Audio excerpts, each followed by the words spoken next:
revolution in Rojava. Sure. And there's around what the different students and different scientists support the Rojava. And there's a struggle of Kurdish community there in Europe. So, and what do you, how do you see about, how do you, your point of view about the Rojava Kurdistan? Well, the formation of the canton in Rojava now, currently, is actually bringing into practical terms what I've read from what Abdullah Orchagan has spoken about when you talk of democratic autonomy in a particular region, but without the traditional nation-state kind of formation. But what is important about Rojava is it is the model for the future, the way I look at it, for the Middle East, not only for the Kurdish people, but for the whole Middle Eastern region.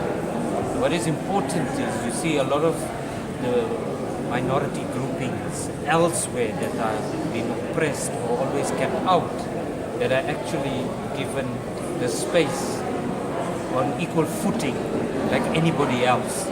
So there's equality, but equality without equity doesn't really work. But in Rojava, from what I've seen, there's quite a bit of documentaries being done on Rojava now. I've seen that it is very progressive in that way. So when you look at the rights of the citizens, you look at the rights of those that have not been given the rights before, not only the indigenous different minority groups, but also women have leading roles to play.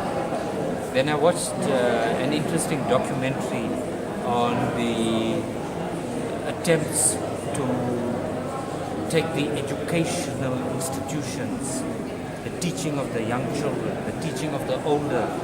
They are coming from all over to study there. And there have been a lot of teachers coming from elsewhere to teach there as well. And I find that very inspiring, because if the focus is on education now, when you are in the formation stage and everybody's attention is on it, it means it's good for the future. Because it's not just something on impulse. It's not something that is just a reaction. You're being proactive as well. Yeah. Thank you so much. Okay. Your name and your position? Mehmud Batal, University at the Western Cape Town, South Africa, head of the Academic Development Unit. Thank you very much.